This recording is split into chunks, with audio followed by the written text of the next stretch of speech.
We should get going. Emily, it's wonderful to have you here with us today. Really, really appreciate you coming along to talk to us all about networking and events, which, again, like I said earlier, we've heard so much about in our other sessions this week. So, without further ado, do you want to sort of, introduce yourself, tell everyone here everything about yourselves and or yourself, and crack on with everything to do with networking and events. Cool, thank you.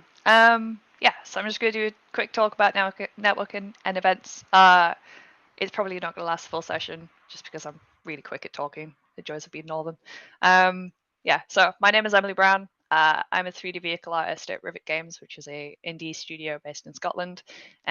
We make Train Sim World 5 DLC with Dovetail, and I've been doing that for 2.5 years now. Before that, I was QA on Red Dead Redemption for PlayStation 4 and Switch.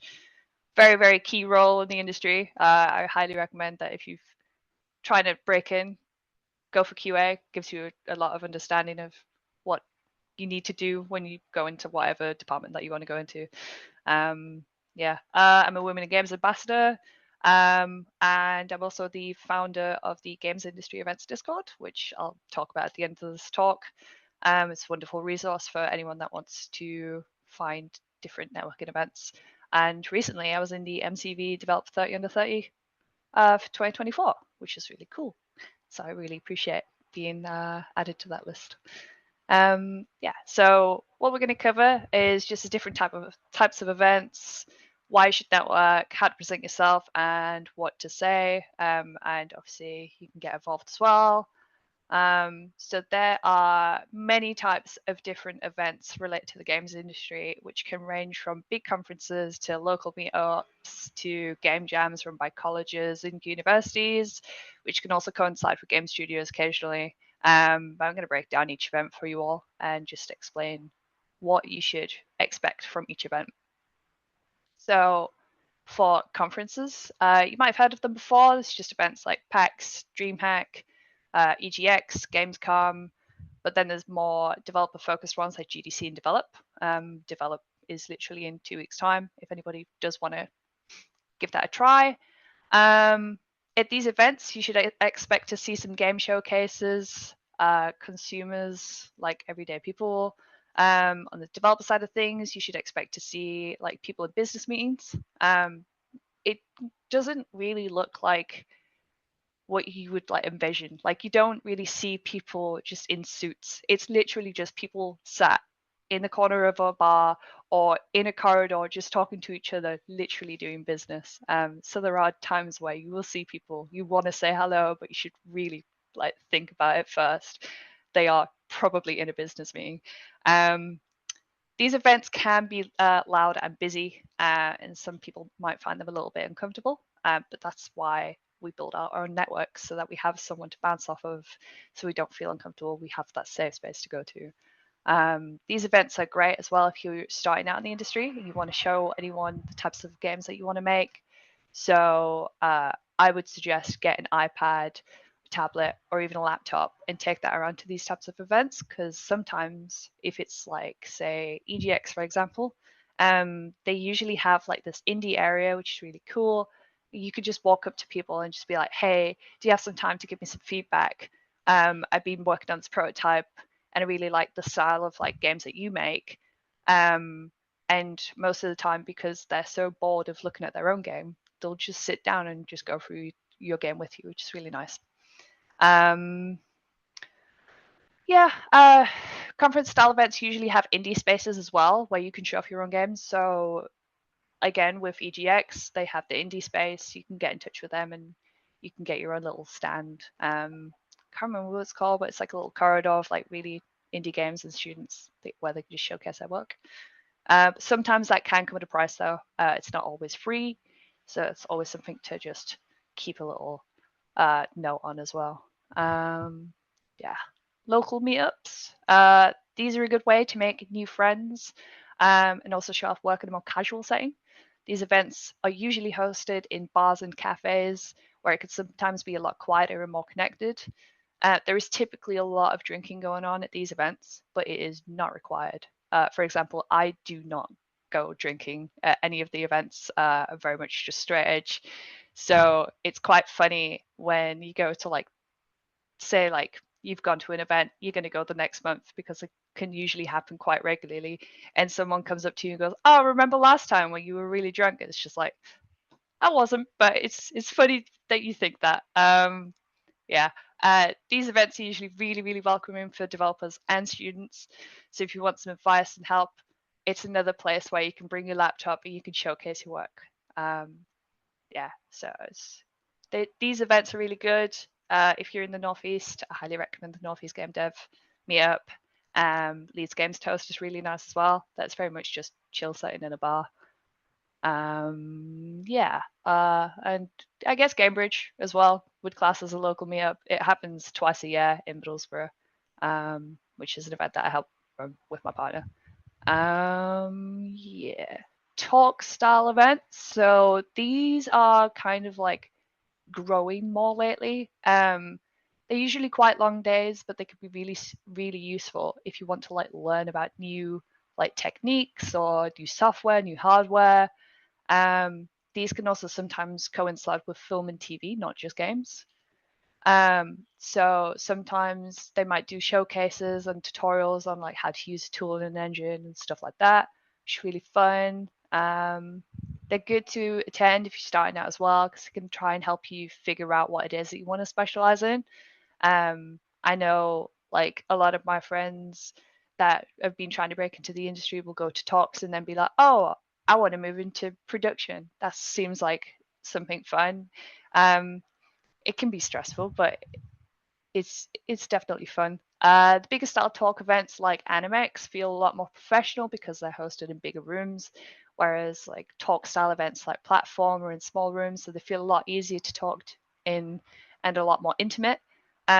Sometimes these events also have small networking hours alongside them as well. So if you want to just like chat with the people that are going to it, they usually have those like small sessions, like just in between talks and stuff like that, which is really nice.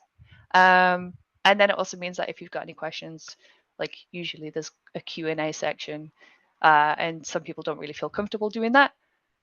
So having that networking event either side of the talks also helps like get your questions out and stuff like that. Game jams are also a really quick way to make games and test out game mechanics that you've always wanted to try.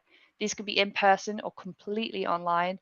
Usually, universities will hold them as an in person site if you wanted to join one. It's also a good way to learn how to work in a team whilst you're still in education, because one of the biggest failures for most people starting out is not being able to communicate well at all. Um, and because our industry is super small, it's such an important skill to get right. So I highly recommend doing some game jams just to build up those skills as well. Why should you network? Well, it's super important for our industry. Is it's the one thing that basically gets you a job. Knowing people helps as well. So if you're aiming for a studio that you want to work at and have a friend that already works there, they might be able to refer you, but it like boosts your chance of getting an interview, but does not guarantee that you will get a job. So don't just message someone on LinkedIn and be like, "Yo, give me a job." It does not work that way. You have to build up a relationship with somebody and to the point that they can trust you to then be able to like work with you. So yeah, just be careful on that one. It's important to build up your network as well so that you've got friends. It might come to a shock for people, but the people sat next to you will be super important for your mental well-being. If, say, for example, you were hit by the industry's recent layoffs, you might find that your network will reach out to make sure that you're all right. Because our industry is so small, you'll find that people try to care for people as much as they can in situations like this. And it is really tough out there. Yeah, so presenting yourself as well. Not gonna lie, our industry being small, we don't really do business professional and we don't really do business formal. The like most fancy we get to is business casual. We just don't wear suits. It's just not our style. We're gamers at the end of the day. We just like to feel like we're comfortable in, just wearing a t-shirt, some jeans, don't go around wearing like really short shorts. That's probably a bit too casual. But we just ask that people keep yourself looking clean and presentable. Yeah, like if I don't know, for example, when I was at university, we had the tabletop society. That room had an odor, and we just had to keep reminding people that you do need to be presentable. Because if you walked into an office the way that some of the people did in that room, honestly, you would not be the most loved person in that room, for sure. Yeah, so keep yourself looking clean, keep yourself being presentable, wear just appropriate clothes. That's all I'm going to say. Yeah. What should you say? Honestly, you just need to act like a human. Game developers are humans. We all get nervous when we do talks. Look at me right now. I'm literally like stumbling over my words because I can't even talk. But yeah, just don't be weird. Ask general questions. Start a conversation with like normal questions, like how you would ask your friends. So like, how was your weekend? Where did you travel from? Yeah, don't be a dick is my biggest piece of advice. There's a lot of people out there that will just say it as it is. But yeah, we're all human at the end of the day. We all have feelings and we just want to be friends. Like, we just want to help each other get jobs. We just want to help each other make games. That's what our industry is. We want it to be fun. So let's keep it that way. But yeah, I really did just run through this talk really, really quickly. So I do apologize for being so short. But if you're serious about wanting to join our industry, I highly recommend going to events. It's super important to build a network, and now is the time to start building it. So yeah, if you've got any questions, feel free to pop them in the chat. Absolutely. Well, thank you so much, Emily. You've raced through that. Well done. I think you've hit on a couple of points there. I think it is. We might have joked a little bit about how people dress, but I've from personal experience, I've definitely lost a job, or not. I didn't get hired off the back of what I was wearing, which was a suit. But that wasn't in the games industry. But nevertheless, it is. It helps. Knowing this information, learning this information, does sort of allow you to, you know, be confident in the room. Knowing that you're wearing something appropriate, essentially. So yeah, it's really really good advice. I think from my personal experience, networking is obviously crucial, especially for what I do, and for the games industry as a whole. Really, it does live and breathe events. It is, you know, very, very keen to sort of capitalize on meeting up in person. I think it's sometimes quite overwhelming to see so many events going on. Um, I suppose, do you have any advice on sort of how to sort of pick and choose? I mean, I'm sure people can get completely burnt out by trying to get to so many things, or maybe experience a bit of FOMO when they're not at something. What would you say around sort of picking and choosing where to go and what to focus on? I mean, it all depends on like what your personality is. Like, if you're like a really extroverted person, obviously try and go to as many events as possible if you really want to, but a lot of people try to just stay inside most of the time. For example, like I always go to develop Gamescom GDC, just because I enjoy being around people. But I also have to like try and not burn myself out because developing Gamescom are really, really close to each other. There are always like side events happening at the same time. So it's like, for example, we're going to develop and then we'll be going to Leeds Games Tours, and then we'll be going to probably some other small networking events, and then we'll be going to Gamescom. It's it's kind of like a silly move in a way because you're burning yourself out, but if there's like people that you really really want to talk to and you want to get involved with, then go to it, don't hold back. I don't know, like if you just want to hang out with people, you just want to make friends, go to the local events. Don't go to the major ones. If you want to do business, go to the big ones. Really. Yeah, definitely. And like you highlighted, the business the business that gets done obviously is crucial at some of these events, or at least some of it is. But it's not sort of necessarily. It is casual. It's done on a much more sort of casual basis, ad hoc, perhaps maybe organized actually behind the scenes. But on the outside, it just looks like a conversation between two people who've sat down basically. So yeah. We've got some questions in the chat here, asking about if you've got any advice on how to enter into conversations with people that you don't know, that you've never met. You were talking earlier about sort of working the door at Cambridge, and offering people advice on how to. I hate to use the phrase, but how to break the ice, perhaps.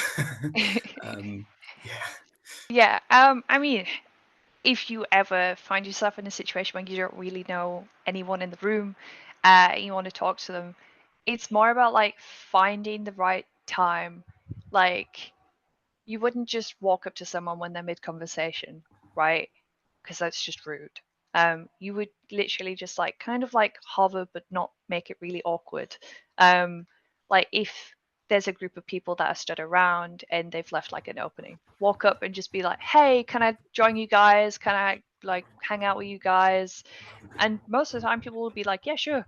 And just basically just ask like, "Oh, did you guys travel far today? Like, what do you guys do? What games have you made? Have you seen that TV show on Netflix?" Literally just like casual conversation starters are the easiest way to have that conversation. I know it can be scary. I always recommend that you go with a friend because then you can bounce off of each other. So like if you feel uncomfortable in a situation and your friend is like on the opposite side of the room, at least keep an eye on them because then you can just like wave over and be like, "Hey, I could use some help. I feel awkward." Or like, yeah. I always find it easier to like let my friends introduce me to other people as well because then it makes me feel safe because I know that they know that person as well. Um, but it is always really scary, like starting it, you know. But it's just all about like trying to break down your own walls and build up the confidence to just do it. So when I was at university and I went to Cambridge for the first time, the first thing that I did was drink alcohol, and Christ, I'll never do that again because I literally just walked up to somebody from I think it was from Bulkhead, and I was like, "Oh, do you guys love Rainbow Six Siege?" Right? Because that was what I was playing whilst I was at university. And honestly, it started one of the best conversations I had ever had with a developer before, because they were telling me the type of game that they were working on at the time, and then they were telling me that they would love to work with me at the end of the conversation. Um, I'm not saying that's like the perfect way to start a conversation, but it's all just down to like who you are and what you feel comfortable talking about. yeah, definitely. And I think in terms of some of the advice that I've been given, I mean, people people will gladly talk passionately about at length about things that they are passionate about, and if you're able to sort of maybe if you're in a situation where you're wanting to sort of I don't know, take a bit of a back seat in the conversation, get them to talk about the things that they're passionate about, excited about, and working on. Perhaps, obviously, I'm sure there's NDAs kicking around, but nevertheless, I'm sure that people will be keen to sort of share a little bit about what they're working on. Perhaps.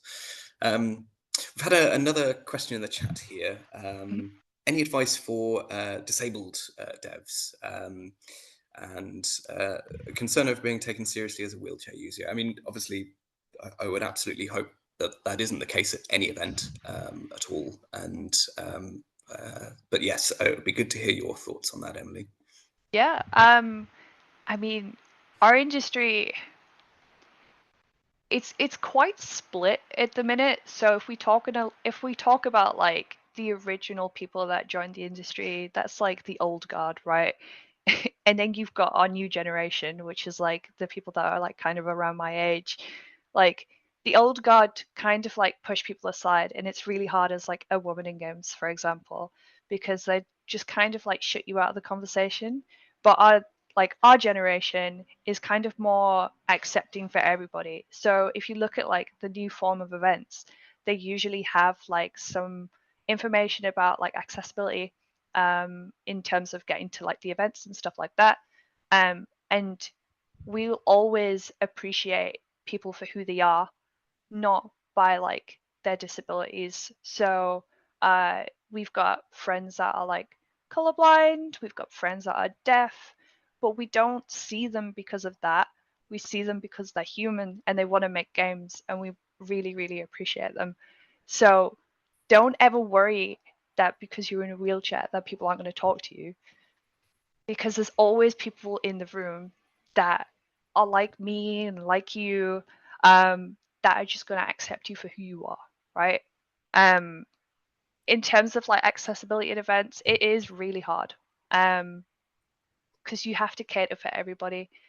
And I do like, I'd love to say that events these days are catering more to those who are disabled. Uh, like Develop, for example, has volunteers to help like the visually impaired people. So they always have like a buddy to go around Develop with, so they know where they're going and they feel safe. And it's really nice when events run something like that. It's not that common at the minute, but it is getting better. Yeah, definitely. I mean, we run a festival of food, and last year at Develop Brighton, and we had a sort of like a quiet room, quiet zone, just in case anyone felt the need to sort of have a little bit of time and space themselves, essentially, without sort of having to leave. So yeah, stuff like that. I mean, obviously, like you say, I catering to absolutely every eventuality is challenging, especially with smaller events.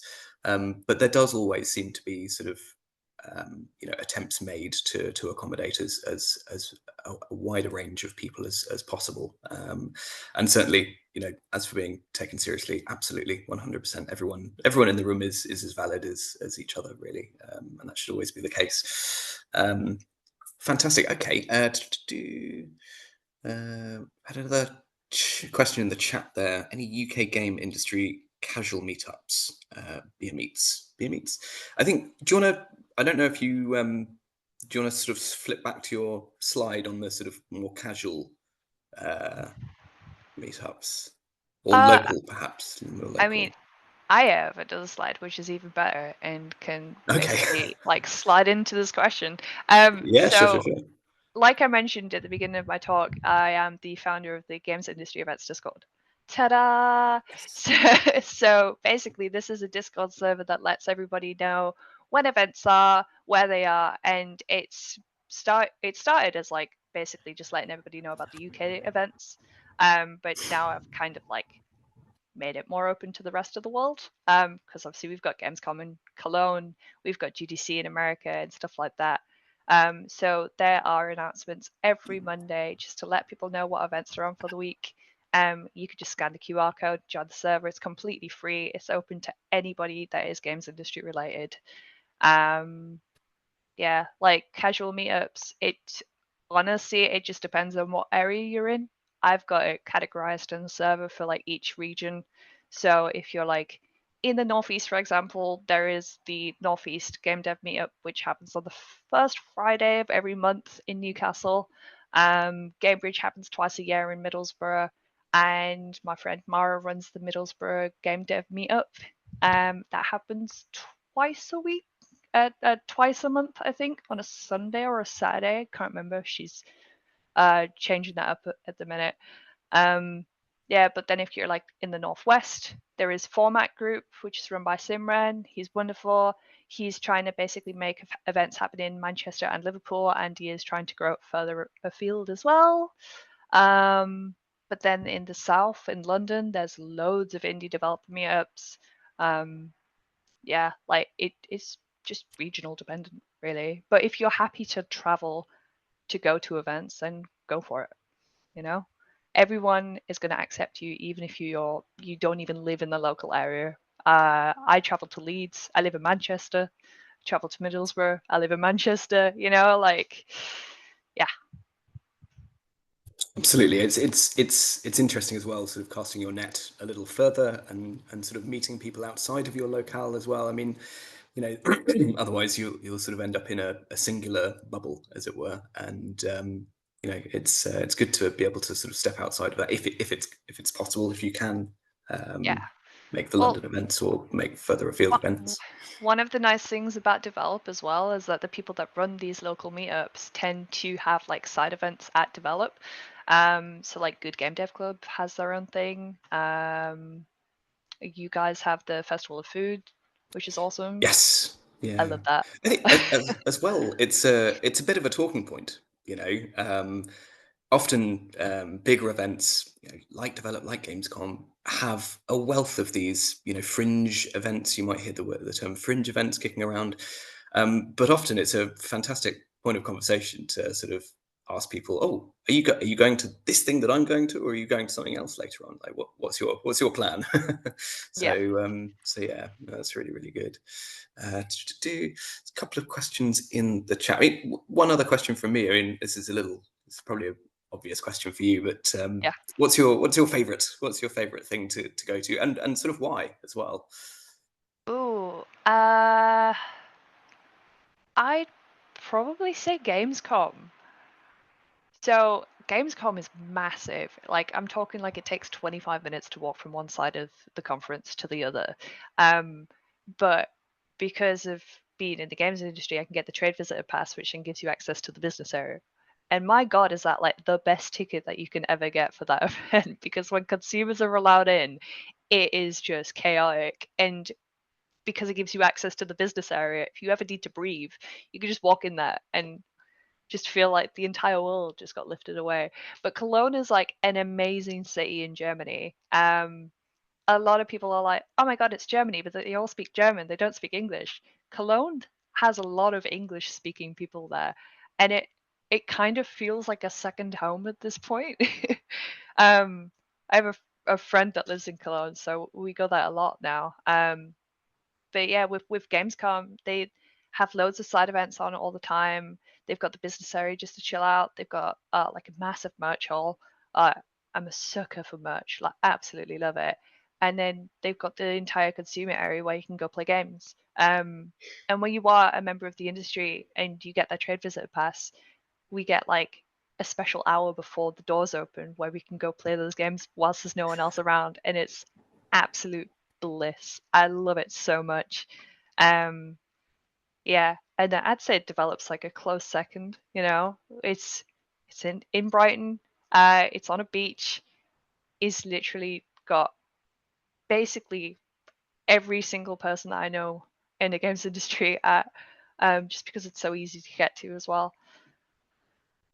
Yeah. Absolutely, no. It's really really fun. There's always so much going on, and it does sort of feel like the industry takes over the city for a couple of days, and it's a nice feeling being able to sort of walk around and you know, if you're grabbing a coffee or popping to grab lunch or something like that, just bumping into people and having a chat. It's really really good. Um, yeah, fantastic. Okay, well that's good to hear. And also, I mean, you know, I, I'd say not to sort of put pressure on yourselves as well to sort of absolutely make the most of every second you have at some of these events. Obviously, traveling to Cologne is quite a commitment, I suppose.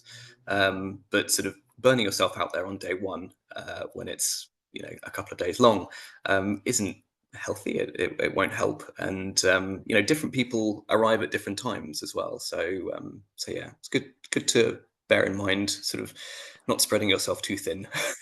Although we all do it, we're all very guilty of it. I Yeah. genuinely find your comment that the B2B hall is a bit of a respite. For us, it's quite busy at Ukie, so but Yeah, no, it, it's good it's solid it's advice. it's quite a fun area though, to be fair, like because you see a lot of people going there to do business. But I I don't really do biz dev. I'd love to do it. I don't think I've got the time to do it at the minute. But walking in there, it's like, oh, there's Hideo Kojima just doing a business meeting, and then you just walk past like it's just an ordinary day. Yeah, we're all just people at the end of the day. Yeah. So, got a mention in the chat of the Good Game Dev Club as a recommendation, which is also listed on your Discord server as well, which is really good. So thanks for highlighting that. Let me have a little look here. I mean, I think in sort of going back to sort of being in the room with people and maybe thinking about the sort of settings that you might find yourself in, if someone's delivered a talk, and you've listened and you really want to talk to them, is it okay to sort of chat to them after they've delivered that talk? What would you say to that? Yeah, so it really just depends on how busy the speaker is, right? Some speakers will literally hang out for like the next hour after a talk and just chill and hang to the people that want to ask questions that, like don't feel comfortable asking questions during Q&A sessions. But sometimes there are speakers that are like, I'm doing a talk, but then I have to run. My partner, for example, he runs his own game studio. He does a talk, he would literally run like straight after it because sometimes you've just got to go and do the business, right? Um, but there's nothing stopping you like catching them throughout like the rest of an event. Like if you're a develop and you've gone to a talk and the speaker has to run away straight away, they're probably going to be around for like a couple days afterwards. You can find them. They're going to be like at all of the side events as well. Just be like walk up to them and be like, hey, I saw you talk on this thing and I find it really interesting. I'd love to know your opinion on this like certain topic and stuff like that, which is really really easy to do. um yeah, like No, pe- that's good to know. I people mean, are people are human. Just go talk to them, it's yeah. they're not gonna bite. No, definitely not. And I've been in situations where I've been at an event for a specific thing to sort of find out a lot more information about, and worried that I didn't know enough to be in the room, right? And yeah, I was scared that I would come across as stupid when I was talking to people, and the vast majority of the people in the room didn't know more than me. They all knew sort of, they all had specialisms, obviously, but overall, everyone was in the same boat. And I think that's always sort of crucial to understand. I can't stress the validity of someone being present at an event like the ones that you're describing. There's rarely a time when you should feel like you shouldn't be there, really. um, out of curiosity, then, so thinking completely oppositely now. I, I have been in situations where it's been quite hard to get away from someone who's intent on talking to me. By no means am I life and soul of the party or anything like that, but maybe this person has sort of just latched onto me and just wants to talk my ear off, basically. Do you have any advice for someone like me who might find it quite difficult to sort of politely exit that conversation? Or I have been yeah. there multiple times, where someone is just talking at me. Um, and it can feel overwhelming and uncomfortable at times, and you just have to remind yourself that you can take control of the conversation. Um, and if you're like ready to exit, the easiest way that I always go about it is just like, hey, it was wonderful talking to you, but I do have to go over there and just speak to that person there real quick just before they go because I don't want to miss them. And it's worked like almost every time for me, which is really nice. But this is like one of the nice things about knowing someone else at the event is you can always just quickly bounce to someone that you see, right? Um, yeah, if you are ever in a situation where somebody has made you feel uncomfortable as well, I highly recommend that you go to someone that is running the event and just let them know because they can do something about it. We've had people in the past make people feel really uncomfortable and they will just get kicked out of the event because honestly, our industry is so small that we do not have the time for people that are just going to bring people down. Like, it's just not okay. We're here to support each other, and we're going to make sure that that happens. So No, that's a really, really good point to raise. I think, ultimately, if you're experiencing something and not telling the organisers about it, then how do they know? They don't know that that's happened, so no one's any the wiser. Um, okay, interesting. I think as well, like in my experience, it's been quite helpful to, in terms of sort of body language, to make space available for more people to join a conversation that you're already having. So obviously, if you don't want people there, close that gap, close it and up. Yeah. and yeah, exactly, and it'll be fairly obvious when you probably shouldn't enter a conversation. But I think even if there's sort of two or three people there, it's helpful to sort of keep the almost like a little gap in the ring so that people can sort of join in. And also, that does give you a little bit more um, control over being able to leave that situation. You can make an introduction and leave. I know that sounds like the old switcheroo, but not necessarily done nefariously or anything, but it can be quite helpful, and obviously it gets more people talking, which is really, really important. So, and I think you can even make it a talking point. Oh, we've closed this ring off. We need to open this up a little bit more. So yeah, no, that's a bit of advice from me. Yeah, I always feel bad when there's like somebody stood like behind me, but like also next to me, and they really want to have that conversation with me. So I'm always just like, "Hey, you're allowed to come talk to us. Like, Yeah, come in." Yeah, there's been many a times where it's like an actual friend as well that's like stood waiting to talk to me, and I'm like, just butt in. just come in, Like, just come in. perfectly fine with it, man. Like, yeah. So thinking about sort of leaving conversations, is there a good way to sort of stay connected afterwards? Obviously, we can come to more events, but how should we connect with people afterwards? I mean, some people So have. industry standard is just always going to be LinkedIn. Not everybody uses it anymore these days. We've got Blue Sky, we've got Twitter. I still call it Twitter. I'm sorry. But like, yeah, if you want to keep in touch with someone, just be like, oh, hey, what can I like keep in touch with you with? Like, what socials do you have? And they'll just let you know what the best social network is for them.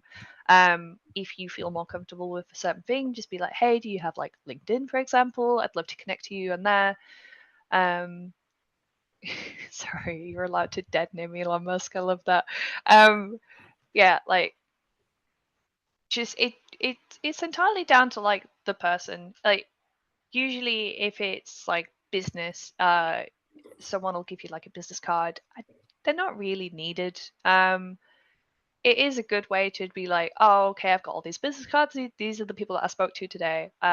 Some people like to keep notes on their phone. I know my partner's executive assistant used to have like a note on their phone where they would just write the name of the person that they spoke to, write their contact information if they've managed to get it from them, and then just like a quick little like line in the note that basically just reminded them of what the conversation was, which has also been quite like a useful like tool for me to do as well. Um,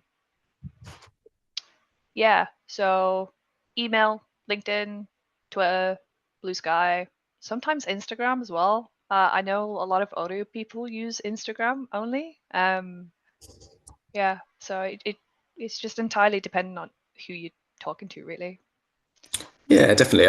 I think it's one thing to sort of offer your connection, but it's always good to sort of ask if you can connect on their preferred channel. Again, it's another talking point, really.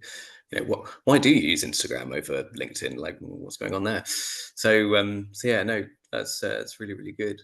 Um, Fantastic. Okay. I had another question. Let me just double check. I was gonna bring something up, but I think as well. I think it's always worth bearing in mind that even if,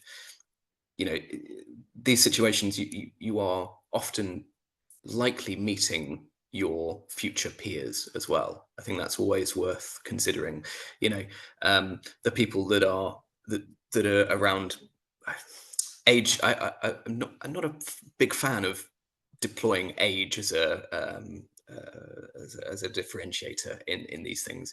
But if you start to feel that you are, oh, I'm going to this event and only meeting people my age, or meet other people who are a bit more senior, I think it is important to maintain that you have, um, that they are likely to become the your future peers, the people that you will end up sort of circulating with in further down the line in later life. So that's always something to consider. Yeah, Um, like for example, when I got my job at Rivet, there was Games Talks Live, which was run by Colin, and he's one of the directors at Rivet. Um, and I chatted to him about how I wanted to be an artist. Um, and he was like, "Well, we have this opportunity. Like, we can give you the art test. We'd love to like see if you've got the skill." And they gave me like an environment test and a vehicle test at the time, and I had more fun doing the vehicle test. And I got the job because of that conversation. Um, like I haven't announced this yet, but in like a couple weeks' time, I will be switching my job, and that's because of a conversation that I had at GDC. It was literally like the most stupid conversation that I've ever had, because the guy that runs this new studio basically was talking to my partner at the time, and they were squaring up about how big their studios are, just because that's what they do. They're boys, and my partner was like, "Oh well, you should hire M. She'd love to work for you guys." And he just turned to me and went, "Hey M, what do you do?" And I was like, "I'm a vehicle artist." And he goes, "I actually need one of those." And he literally handed me his phone, and I put my email in his phone, and I've got a new job because of that. So like the most random conversations can literally get you a job in the industry at this point. It's This is why I'm saying like it's not mainly about what you know, it's more about who you know these days. Every games industry jobs that I've got recently has just been because of a conversation. You kind of do learn all the skills on the job. You're not going to know everything straight away. I learned a lot in my first 2 weeks working at Rivet, because there's just so much that you need to know in terms of game development that you don't really learn when you're studying. Um, and it literally comes with the job. no, that's all very very helpful. I think there's these opportunities essentially present a wealth of other opportunities as well. So it all sort of works out. We've got a very specific question in the chat here about sort of, well, any advice you might have for someone presenting a game on a stand at something like Develop. So being sort of based in the sort of the expo area, I suppose. Any advice for someone sort of looking to do that?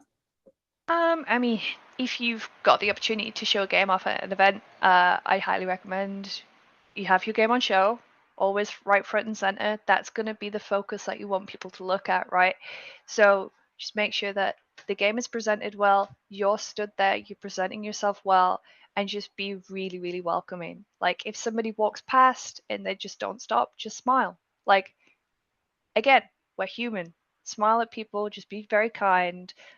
If like you're finding that not many people are coming up to you, you are also allowed to just walk around and be like, and walk up to like other people that are presenting their games and be like, "Oh hey, I really like your game, can I play it for a few seconds?"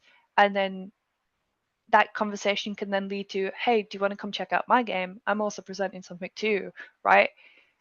it's it's more whoever's in the room is going to be your target audience. Like the people that don't care about it aren't going to be there, right? Everyone that has come to that event has come for the stuff that you're basically there to present, right? Um, so yeah, like it could even be like there's a guy right next to you and you're having a conversation with them. You could be like having that conversation with other people, and someone else could be playing your game whilst you're not even paying attention, right? And if you see that like happening, you can also just like drop the game and just run over and be like, oh my god, what do you think? I made this, right? It's all down to personality and how like you want to present it as well. So yeah. Yeah, definitely. I think as well, just being sort of, if I've shared a link to a video in the chat actually, that I recorded with a person from Indie by Design who has an awful lot to talk about when it comes to sort of showcasing demos at trade shows. So I've linked to that in the chat. But I think one of my takeaways from that was essentially having the sort of understanding that it's a lot of hard work and a lot on your feet for a long time, and often having the same conversation over and over again. So a fantastic opportunity to hone your sort of pitch, I suppose. But nevertheless, just worth knowing that that it might be quite tiring, and having sort of multiple people to sort of share that duty with is really really helpful if you can. I saw on LinkedIn the other day a studio um, posting just asking for anyone to just come along for an hour so that they could have a lunch break, and I think they were doing a talk as well. So yeah, do spread the word if you're a solo dev, or don't have anyone else in your team that can take part in it. I think that's really really healthy. Obviously, you don't want to be on your feet Yeah. 24/7. Like Yeah. events like Gamescom, you are there like 14 hours on the shop or like on the like show floor. So anytime I know that there is like one of my friends presenting their game, I always make sure that I go like every couple hours just to see if they need anything. Like if they need some water, they need some snacks. It's just really useful to like be that person. So if you go Yeah. to an event like Gamescom and you make friends on that show floor, and they're like every single year, just be like, hey, I saw you last year. Do you want me to go get you a drink? Like I know that it's going to be a very long day for you. So yeah, it's very tiring. That's Always that's bring a spare pair of shoes too. that's very, very good advice. You sound like a very good egg, Emily. So, well, yeah, I think that sort of covers everything. Maybe we can draw this to a close. But I guess if anyone's got any questions, they can find you on the Discord server, and take a look around. And Emily, thank you so much for your time. It's been really, really fascinating hearing your thoughts on this really, really important aspect of the industry that more people coming out of university should absolutely know about, because it is there and you can take part in it, and doing so presents a wealth of opportunities. And so yeah, thank you so much. Really appreciate it. Thank you for having me.